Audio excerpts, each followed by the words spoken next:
Coucou tout le monde, aujourd'hui on se retrouve pour une nouvelle vidéo pour faire des macarons, cette fois-ci sans robot ou presque. Je vais simplement mixer la poudre d'amande et le sucre glace avec le robot, mais tout le reste sera fait à la main.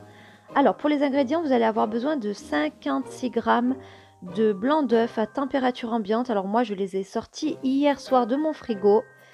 Ensuite 75 g de sucre semoule, 75 g de sucre glace, 75 g de poudre d'amande et du colorant alimentaire en poudre, surtout pas liquide, sinon ça fait craquer vos coques pendant la cuisson. Faut pas d'humidité à proximité des macarons et dans la pâte.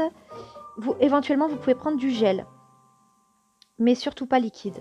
Ensuite, je vais avoir besoin d'une spatule comme ceci en bois, ou sinon vous prenez une maryse en silicone, 2 saladiers et à l'ancienne mon batteur électrique pour monter ma meringue française et un tamis comme ceci ou un chinois pour tamiser la poudre d'amande et le sucre glace, un sac congélation ou une poche à douille.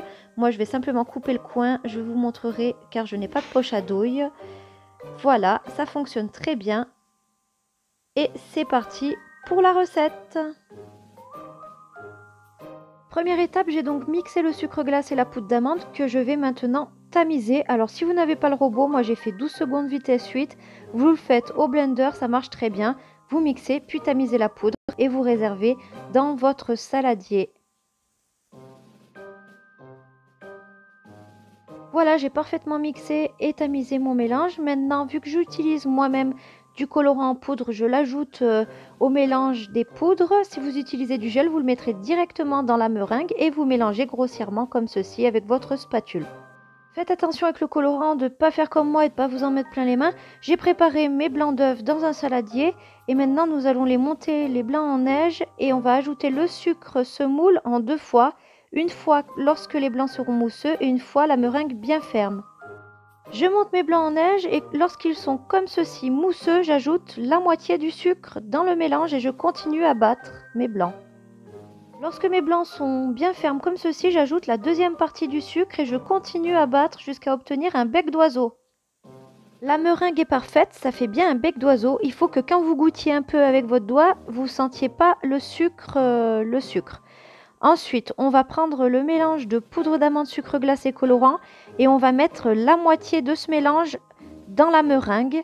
Et au départ, on va commencer à macaronner en soulevant un peu les blancs délicatement. Et puis ensuite, la deuxième partie, on pourra y aller un peu plus franco en écrasant la poudre contre les parois du bol. Voilà comme ceci. J'ajoute ensuite le restant des poudres dans la meringue et là on y va franco, on écrase la poudre contre les parois du bol comme ceci et il faut macaronner franco et lorsque la pâte formera un joli ruban, quand vous allez soulever avec votre spatule la pâte, il faut que ça fasse un joli ruban, sinon vous continuez de macaronner. Mais faites attention, il faut un juste milieu car il ne faut pas que votre pâte soit liquide, il faut vous arrêter lorsque ça forme un ruban. Voici la pâte que j'obtiens, regardez, ça forme un joli ruban. Vous allez encore mieux voir quand je vais transvaser mon mélange dans mon sac congélation. Là, la pâte est nickel. Regardez le joli ruban quand je transvase ma pâte dans le sac congélation. Voilà le résultat que vous devez obtenir. J'ai rempli mon sac congélation, je découpe un tout petit coin et je remplis ma plaque en silicone, ma plaque à macarons. Alors moi j'utilise une plaque à macarons en silicone parce que je n'ai pas de poche à douille, donc je ne suis pas très précise avec un sac congélation. Mais si j'avais une poche à douille, je le ferais directement sur un papier cuisson à même la plaque.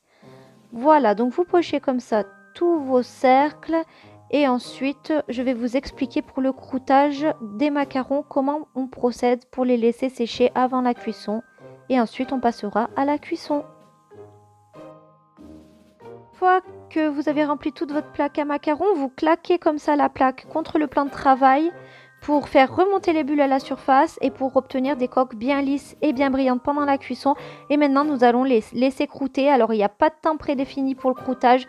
Il faut simplement toucher de temps à autre avec le bout de votre doigt un macaron. S'il colle, il faut laisser encore croûter et s'il est sec, on peut préchauffer le four et enfourner. Avec la pâte qui me restait, j'ai pu garnir une seconde plaque à macarons.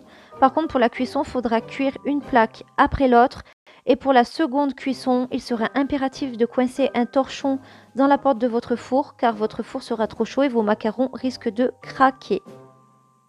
Les macarons ont fini de croûter, regardez, je touche, la coque ne s'abîme pas, donc je vais préchauffer le four pendant 5 à 7 minutes à 150 degrés en chaleur tournante. C'est très important.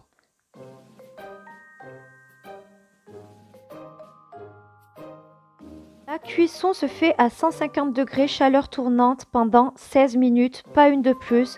N'oubliez pas d'ouvrir votre four 2, 3, voire 4 fois pendant la cuisson, pendant 1 à 2 secondes à chaque fois.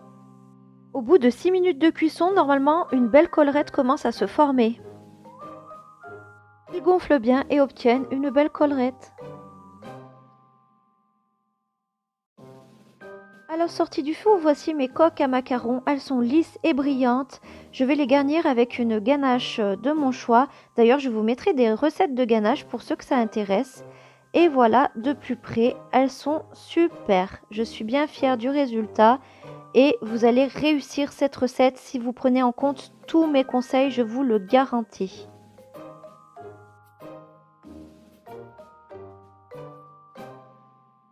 C'est la fin de cette vidéo. Je vous invite à liker et partager ma vidéo si elle vous plaît, à me laisser un commentaire si vous réalisez ma recette et bien sûr à vous abonner à ma chaîne YouTube et n'oubliez pas d'activer la petite cloche pour recevoir les notifications et les nouvelles recettes. À bientôt!